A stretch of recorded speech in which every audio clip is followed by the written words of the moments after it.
Hey guys, I just wanted to reach out to you and let you know that Surewinder is still selling amazing products. Some of you guys have been dragging your feet for whatever reason. If your shoulder hurts, do not waste time. Pull the trigger. I just bought 4 or 5 of them, and we had 2 guys out. You know how much it cost me to pay for 2 guys being out with bad shoulders? We just pulled the trigger and we said, listen, everybody's going to have one on a truck. It's mandatory. You got to use it. Don't hesitate. Don't wait till your guys go down. It's going to cost you more. Buy a Surewinder. What's up, guys? Ryan here, Torsion Talk Podcast, and we're off to the races. I don't even know why I said that. That's the stupidest thing I've ever said in my life. I don't even know what that even means.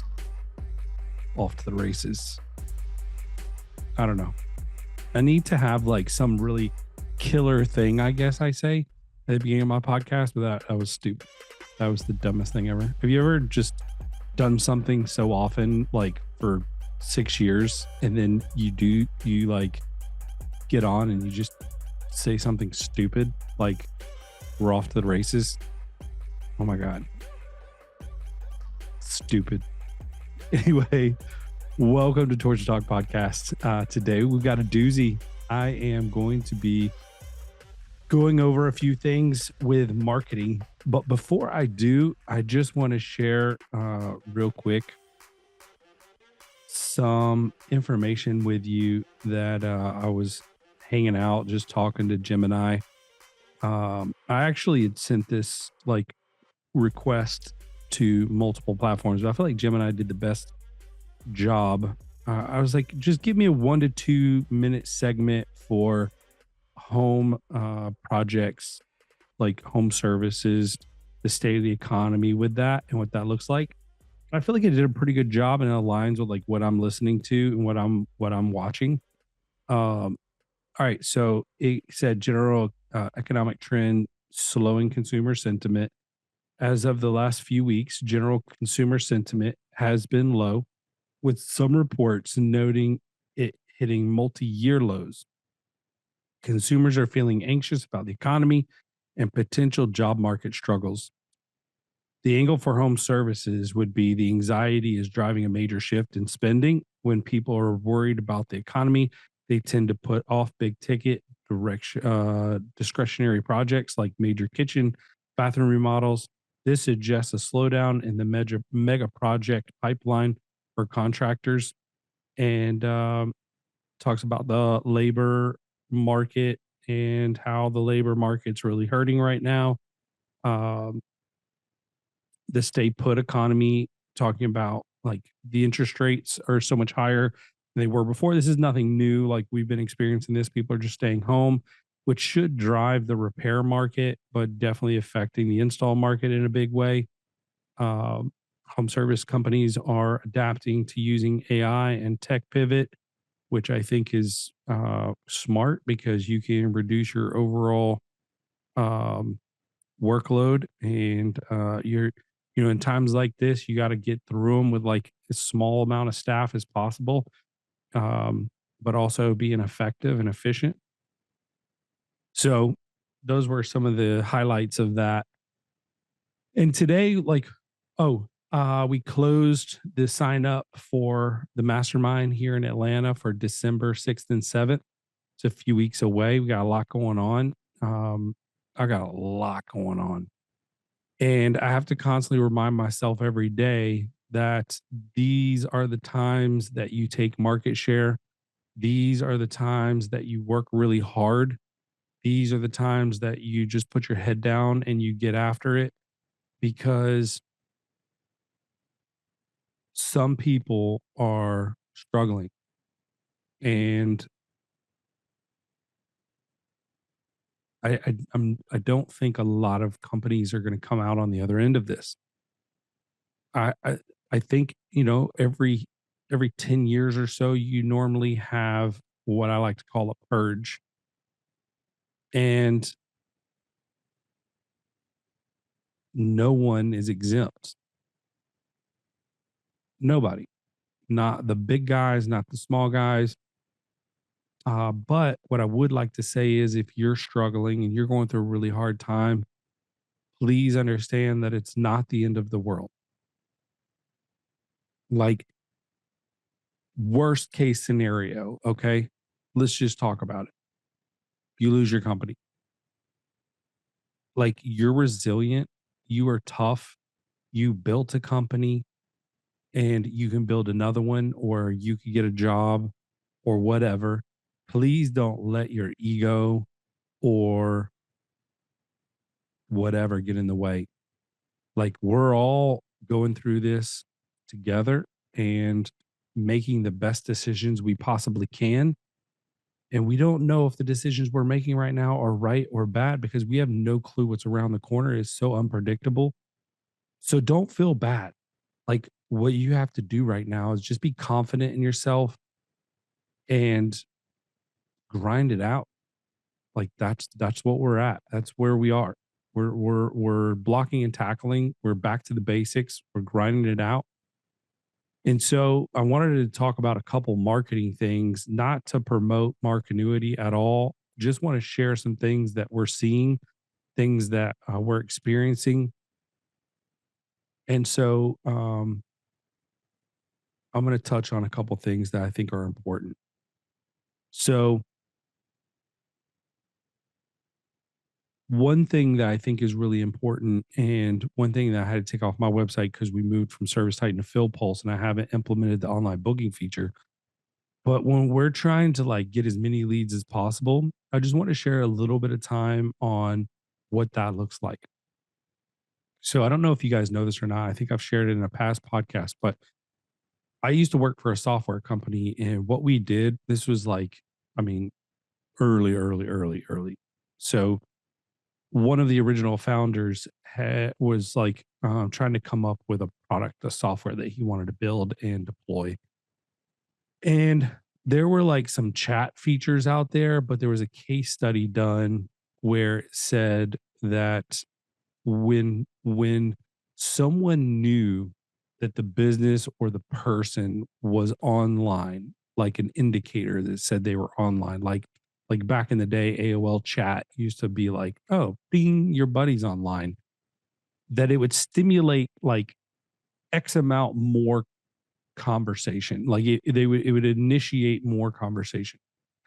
And so he went about like trying to draw up, well, oh, how do we create this for websites, for businesses? And he came up with a really good, and I'm not going to get into all the details of what he did, but he came up with a really cool tool. And most people would look at it and be like, oh, that's live chat. And it was, but it was also so much more. There was some really cool technology behind it. But what we learned, I spent 6, 7 years, 6.5, 7 years there, and I had access to data that most people don't have on some of the biggest websites in the world. And one thing that I can tell you is you want conversion rate to be as high as humanly possible on your website.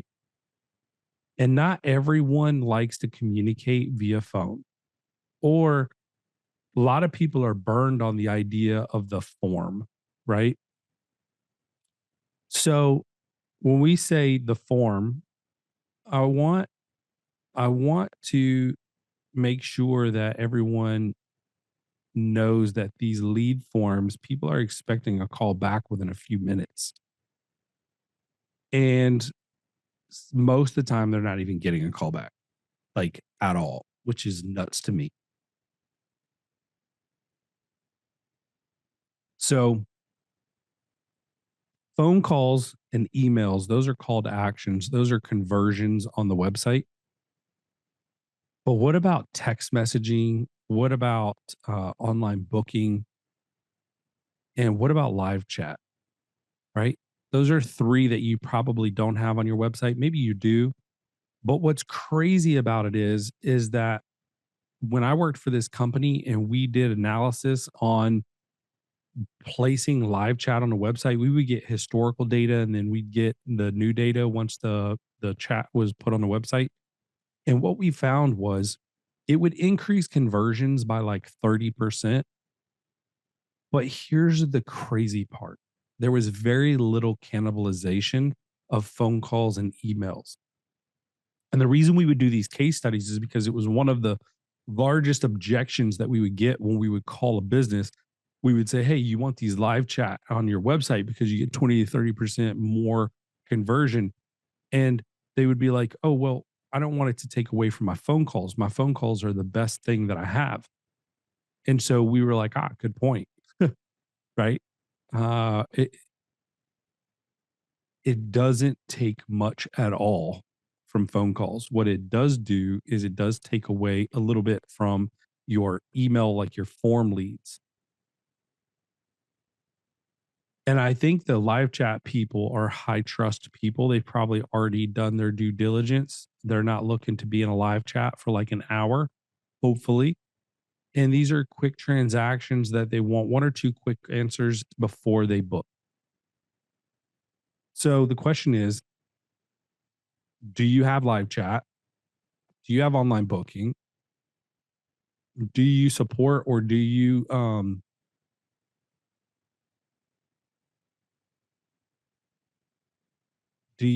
like is your team ready and available to answer these leads? Because here's the thing.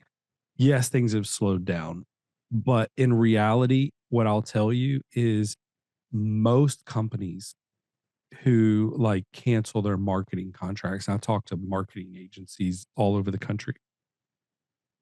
We see a major gap in the handling of leads. It's just such a huge gap. Like home service companies are just not very good at it. If you're an owner operator and you're driving around and you're also taking phone calls, like how are you answering the phone every time? You're at a huge disadvantage. I mean, massive. Hey guys, I found something that changed my business and I want to share it with you. We've created packages that have included some of the best products in our industry to offer our service customers. The heart of that package is Stealth Hardware Kit. Stealth Hardware is the quietest hinges on the market. I challenge you to buy at least one of these, test it for yourself. Put it on your truck and design a quiet performance package for your customers willing to pay for a better, smoother running door. Buy your Stealth Hardware Kit at Service Spring, do a search for Quiet Hinge, and then buy that. You can buy a double or single door, 7 or 8 foot tall, and promise you it'll change your service forever. Somer USA and Somer Group want to thank you for an incredible year and the trust you put in them and their products. As you know, Somer places high value on relationships, education, customer service, innovation, and professionalism. And they are grateful to you for your part in the fostering and dissemination of these values. If there is any way Somer can support you in your journey, whether through their products, the values they hold to, or the knowledge Somer has gained through interaction with door dealers across the world, please reach out to the team at your convenience. They are here to serve you.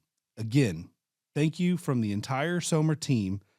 Check them out at somerusa.com. Tell them Ryan sent you. And if you think that getting through hard times is like letting it go to voicemail and then calling them back, it's not good.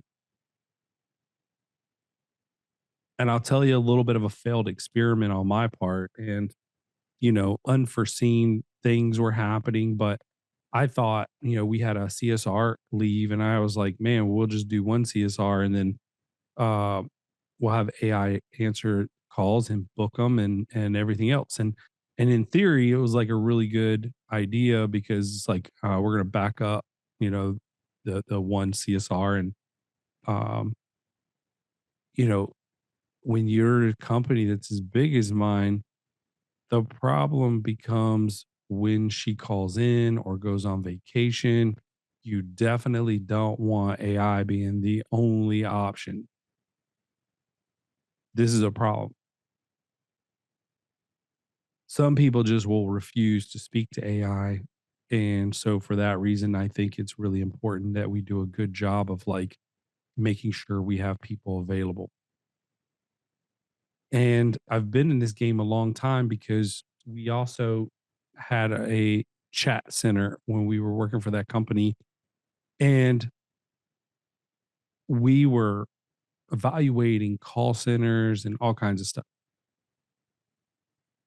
I have probably seen the work of 40 different call centers in my career. And I will tell you, there's been very few, if any, that I think are acceptable. The model is just not built for success. And I don't know how to fix it. But to have a round robin of people who are answering calls where each call is unique, each call is for a different company, just is really hard. And then you got to have like the best people in the highest turnover industry, constantly training and recruiting. And the price point has to be low enough to where businesses can afford it. And it doesn't make sense to just go out and hire another CSR.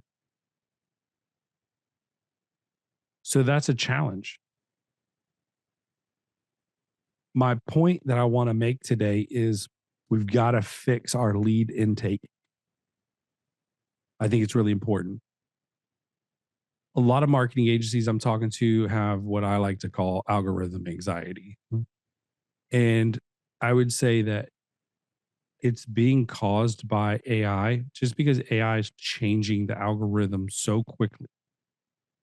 Like, I remember when I first got in SEO, they would do like annual updates in Google. Then it was like, we're going to do 2 updates a year. And all the SEOs freaked out. We were like, oh my God, how are we going to handle this? Well, think about it now where it's changing daily. I mean, you have to stay on top of stuff. And honestly, like there's no one company that's like really good at figuring everything out. So what we do is we follow a bunch of different people and learn what they're posting and sharing and test things internally as well. But if your marketing agency is not doing that, it's probably not working. If you're doing SEO, even AdWords is changing so quickly. Social media ads, social media, organic, like everything's changing super, super fast.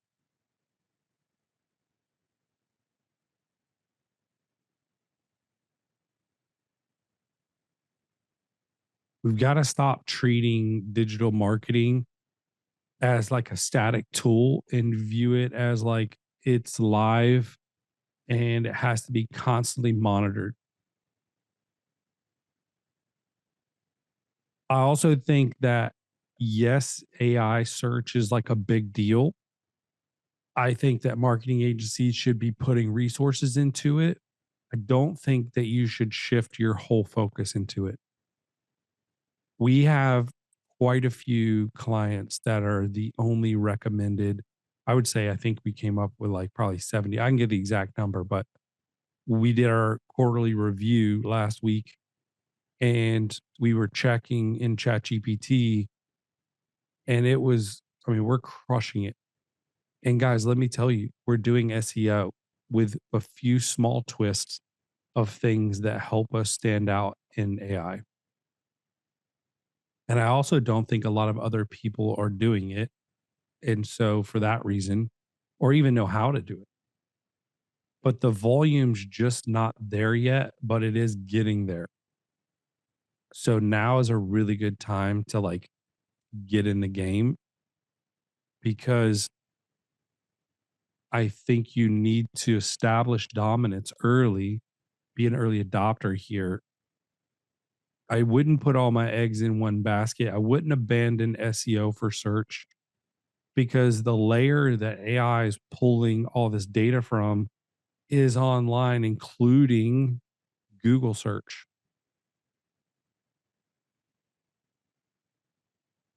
So, where should you invest? One thing that I think a lot of people under evaluate, like we'll spend tons of money on ads, we'll spend ton of money on even SEO, but we don't want to spend money on our Google business profile, like making it rank better, all those things.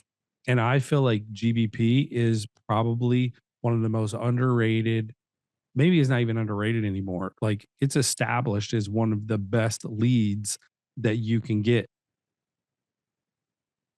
So why aren't we like going all in on it if that's the best lead that we can get? One thing that's really come up recently is the velocity of reviews is a big deal when it comes to ranking factor. We've seen multiple people that I follow posting about this. We've tested it a little bit internally. And what we've seen is businesses that are getting more frequent reviews more often are rising in the ranking.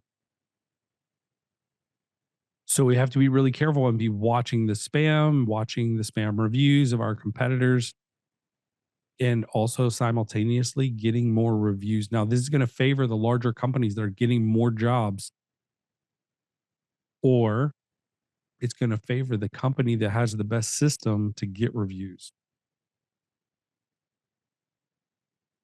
That could be you.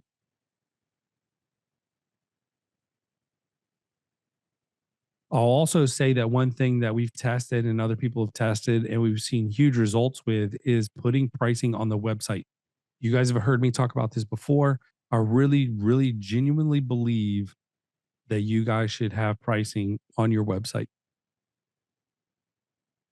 If you put pricing on your website, you will rank better. You will get more traffic and you will get more leads.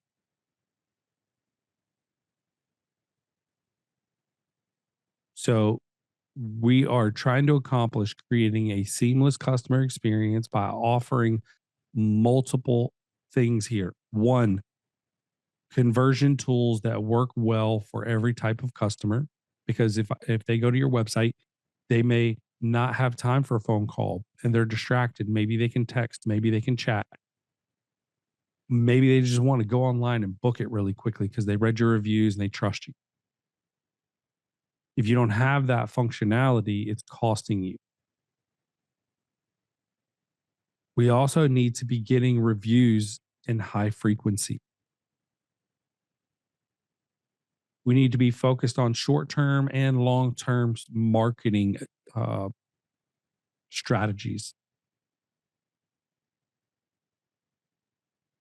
And listen, I'm going to say it again. I think short form video, which shame on me for not putting out more. I feel really awful about it. You guys are probably the same. I just really hate filming videos for myself. I love doing it for other people, which is super weird.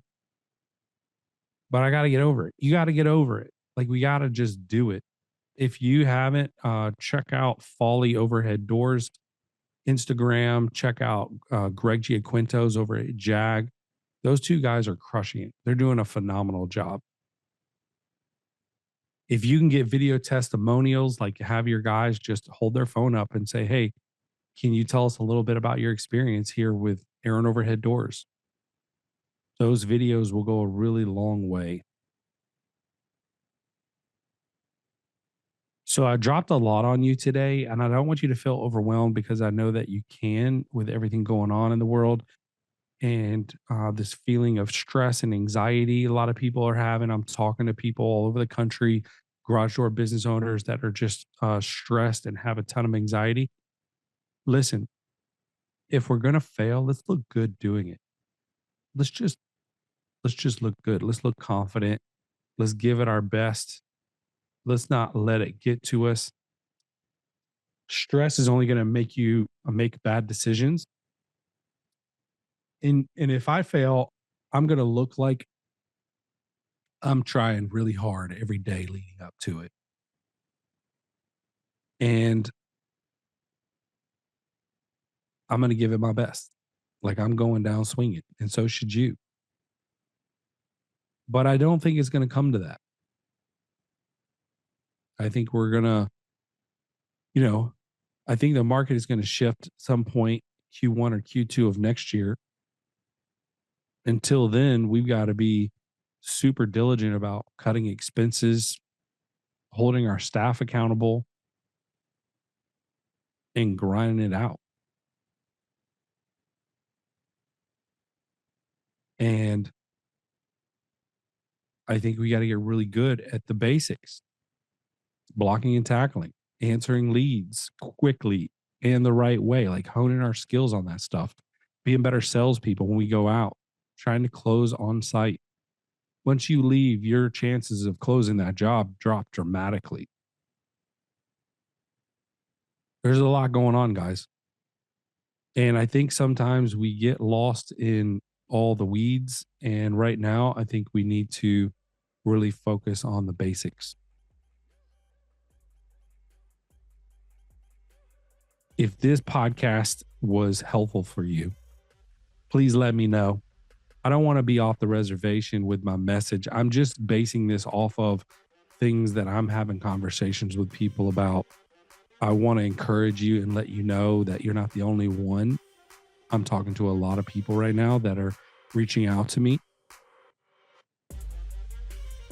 And you're also like, the feelings you're having are justified, but we still got to slap a smile on our face. Let's have a positive attitude and let's get to work. Let's grind it out.